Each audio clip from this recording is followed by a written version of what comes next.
Hola, muy buenas, bienvenidos a la Ciudad Encartada, felices fiestas, lo prometido es deuda y os traigo Pradera, otro de los juegos muy recomendables para estas fiestas navideñas. Os comento, es un juego de corte familiar, de gestión de cartas, de 1 a 4 jugadores, muy disfrutable, como vais a ver es muy sencillito y sobre todo es un juego súper bonito. Probablemente es de los juegos con mejores ilustraciones y que más llaman y dan ganas de jugarlo. ¿Y en qué consiste Pradera? Los jugadores encarnan expertos observadores de la naturaleza donde van a ir recreando como una especie de paisaje con diferentes animalitos para cumplir determinados objetivos de esas cartas y objetivos de hoguera. Se van a ayudar de unas fichas de ruta que nos van a permitir coger cartas de aquí y poder hacer acciones especiales en la hoguera. Como estáis viendo, el juego es un juego sobre todo de cartas. Tiene varios mazos con sus portacartas, un tablero de selección de cartas, unos tableros de hoguera que dependerá del número de jugadores cuál jugaremos, tiene fichas de objetivo, un marcador de jugador inicial, fichas de bloqueo para la hoguera, marcadores de sendero y el modo solitario. Y cada jugador va a tener un set de 5 fichas de ruta, 3 fichas de puntuación de objetivo y también va a tener una carta de inicio de terreno.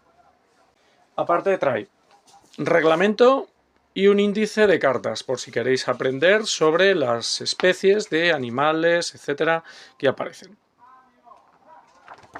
Otra cosa que trae el juego son unos sobres que son como mini expansiones que trae el juego base, que, bueno, pues añaden cartas con otro tipo de objetivos, con otro tipo de requisitos.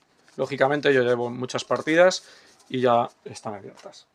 Nos vamos ya a cómo se prepara el juego, en este caso a 2 jugadores y cómo se juega.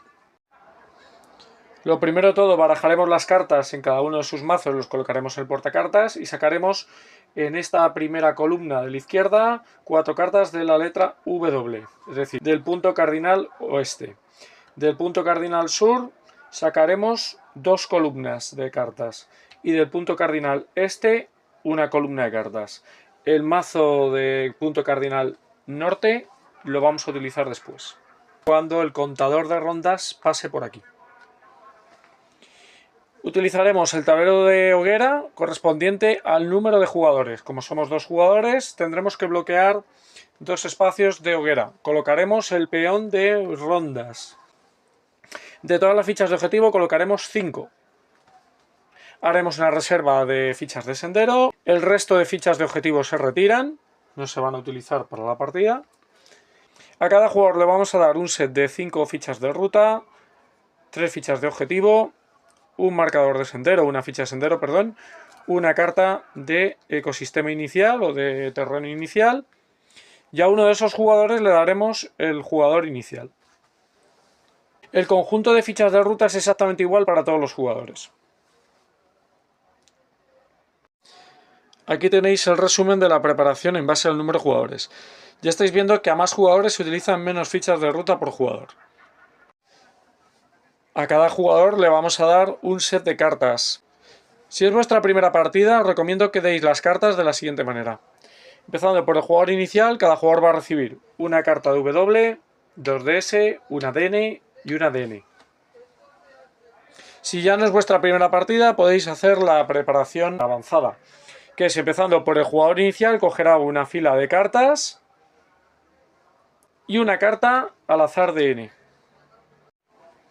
Hagamos el ejemplo.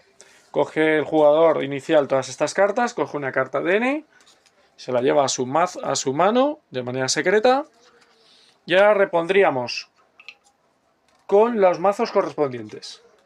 Recordar, la S rellenas las columnas centrales. Le tocaría al siguiente jugador, cogería una fila de cartas a su elección y una carta del mazo N. Y volveríamos a rellenar el tablero con los mazos correspondientes. He decidido cambiar la iluminación porque he visto que el día era muy soleado y entonces no ibais a ver bien las cartas, que es lo más importante, ver los iconos. Las rondas son exactamente iguales, en este caso habrá 6 rondas y al final de las 6 rondas el jugador que tenga más puntos ganará la partida. Las cartas van a dar puntos y los objetivos que vayamos reclamando. Las losetas de ruta tienen una parte que es para el tablero principal y otra parte que es para utilizar la habilidad de hoguera. Los jugadores primero tienen que elegir con qué lado de la carta inicial van a jugar. Estos son los iconos que aporta la pradera, estos son los requisitos, que no tiene ninguno, y el tipo de terreno. Si os dais cuenta, la ilustración corresponde a los iconos que tenemos aquí. Bueno, pues vamos a hacer un ejemplo de que yo quiero empezar con el escarabajo. Entonces, empezando por el jugador inicial, tendremos que elegir una loseta de ruta para colocarla o en el tablero principal o en la hoguera. No sé si lo estáis viendo, pero todas las losetas de ruta tienen en la parte de arriba una numeración, que es para elegir de la matriz esta del tablero principal una carta en concreto. Es decir, si yo quisiera coger esta carta, podría utilizar el 2, porque es el número de pasos. Además tenemos que hacer el número de pasos obligatorio, es decir, si yo quiero coger esta, no puedo poner aquí un 3 porque me iría a coger esta. Si es un 2, iría 1 y 2. Si quisiese cogerlo desde aquí, tendría que ser un 1. Desde aquí tendría que ser un 3. 1, 2 y 3. El caso es que podemos utilizar la loseta a nuestra elección siempre que tengamos hueco. Es decir, esto ya queda bloqueado. Una vez que cogemos la carta, nos la llevamos a nuestra mano. Y ahora podríamos jugar una carta de nuestra mano, ya sea la que hemos cogido o una que tuviéramos anteriormente. Vamos a ver la estructura de las cartas. Cuando son cartas de terreno, solo aportan iconos. Las cartas de terreno, si las queremos jugar, tiene que ser a un lado a la izquierda o derecha del conjunto de cartas que tengamos. No podemos tener más de 10 columnas. Cada carta de terreno abre una columna. Por ejemplo, podría jugarla aquí o aquí. Si queremos jugar una carta que no sea de terreno, tenemos que ver que tiene una estructura que son puntos de victoria, requisitos para bajar la carta y el icono que aporta a nuestra zona de pradera. Podríamos bajar esta carta porque tenemos ese icono.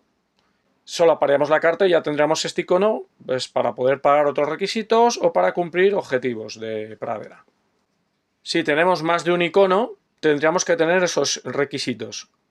En el caso de que tenga más de un icono, podemos obviar los iconos pagando a razón de 2 cartas en nuestra elección de la mano. Se descartarían a los mazos correspondientes para la parte de abajo. Es decir, yo podría bajar este escarabajo porque tengo uno de los iconos y podría descartar 2 cartas a mi elección, los meteríamos en el mazo y podría bajar esa carta. No podemos obviar todos los iconos, tenemos que tener mínimo uno de los requisitos. Algunas cartas tienen estos símbolos, significa que podemos colocarlo adyacente a un símbolo de casa. Para jugar esta carta vamos a hacer este ejemplo. Imaginemos que en la zona de pradera tenemos estas 3 columnas con esas cartas. Primero nos faltaría un icono, que es el de pájaro, podríamos obviarlo pagando 2 cartas, y podríamos colocar esta carta encima del escarabajo o encima de una columna adyacente al símbolo de casa. Es decir, aquí. Las cartas de paisaje, que son las horizontales, nos piden fichas de sendero y algunos iconos. Las fichas de sendero tenemos que tenerlas sí o sí, no podemos obviarlas pagando 2 cartas a nuestra elección como comodín. Entonces aquí nos faltaría el icono de la grosella o de la fruta. Podríamos pagar 2 cartas de nuestra mano a nuestra elección, utilizar el símbolo de sendero, cerraríamos esto y entonces esta carta ya nos daría 3 puntos para la final partida. Otro tipo de cartas que hay son las cartas de objetos. Necesitaríamos una carta de paisaje y un simbolito que es este. Si no lo tenemos, recordar que podemos pagar 2 cartas como comodín. Colocaríamos encima de la carta de paisaje y nos darían esos puntos para la final partida. Ahora ya encima de esta ya sí que no se podría colocar ninguna más. La otra forma de jugar tu turno es, en vez de utilizar una loseta de ruta para coger carta y jugar carta, utilizar una loseta de ruta para ponerla en la hoguera, siempre que haya espacio disponible, para poder hacer la habilidad de hoguera. Vamos a ver las habilidades de hoguera. Esta nos permitiría coger cualquier carta sin necesidad de tener acceso a ella. Esta nos permite coger 2 senderos, dándonos la posibilidad de poder tener más cartas de paisaje. Esta nos permite coger de un mazo a nuestra elección 3 cartas, mirarlas de manera secreta, quedarnos una y las otras 2 descartarlas metiéndolas debajo del montón. Esta nos permite jugar 2 cartas y esta nos permite hacer la habilidad que queramos. Igual que cuando la colocábamos en la matriz de cartas, a la hora de elegir qué número era aquí, pues aquí es qué habilidad queremos hacer de hoguera. Cuando colocamos una loseta de ruta, hacemos, si queremos, la acción de hoguera y además podríamos reclamar una pareja de iconos, es decir, un objetivo. Vamos a ver esta la tenemos este icono visible y este otro icono visible, por lo tanto cogeríamos la ficha de menor valor y en el caso de que esté libre, reclamaríamos este objetivo. Aquí ya ningún jugador puede colocarse. Si fuéramos a reclamar una segunda ficha de objetivo, tendría que ser en otro turno que pusiéramos una loseta de ruta en la hoguera. Esas losetas, al igual que las de ruta que vayamos poniendo aquí, van bloqueando espacio y no se retiran hasta final de la ronda, que será cuando todos los jugadores hayan colocado sus fichas de ruta alternándose turnos. Se acabará la ronda, pasaremos aquí, retiraremos las fichas de ruta y continuaríamos. Cuando esto pase por aquí, todas las cartas se retiran, se sustituye el mazo S por el mazo N, se repondrá con la N estas columnas centrales y se continuaría la partida. Al final de la ronda sexta se acabará la partida, el jugador que tenga más puntos teniendo en cuenta las cartas que hayas bajado y los objetivos que hayas reclamado, gana la partida. Y esto es Pradera. Ahora os voy a dar mi opinión personal. Bueno, Pradera es un juego que ya salió hace unos años, tampoco hace mucho, creo que fue en 2021 en inglés y luego 2022 en castellano. Ya tiene 2 expansiones, la del Río salió el año pasado y este año ha salido otra expansión que tiene como un modo campaña, un modo mejorado solitario. No la he jugado esa, pero sí que os puedo decir que el juego base y el Río sí los he jugado. Bien, como nos estamos centrando en el juego base, hay que decir que es un juego que ya le he dado muchas partidas, que tiene un recorrido en mi casa, en mi grupo de juego. Lo que más me gustó de Pradera cuando lo jugué por primera vez era la interacción que había a la hora de coger cartas, de cómo bloquear los espacios, de utilizar las habilidades para poder hacer cosas que de otra forma a lo mejor no puedes, que es jugar 2 cartas a la vez, cómo te vas haciendo ese puzzle en base a los iconos, en qué momento tapar una carta u otra. El manual, para los amantes del control del azar, tiene aquí los iconos y la frecuencia que tienen en los distintos mazos dichos iconos, ¿vale? De una manera un poquito subgéneris, porque dice de 1 a 2, de 3 a 4 o más de 5. Puede ocurrir que este icono esté en el mazo del oeste pues 8 veces, 9, pero te estoy diciendo más de 5. La carrera por reclamar esos objetivos, esas parejas de iconos, es uno de los mejores familiares que existen, un juego súper bonito, con un arte excepcional, una producción muy buena. Lo único que no me gusta es que las cartas tienen un tamaño muy específico y tienes que conseguir unas fundas muy concretas, pero bueno, a ver las haylas. Y nada, pues daros las gracias por vuestra atención, espero que os haya gustado el vídeo, nos vemos en el siguiente.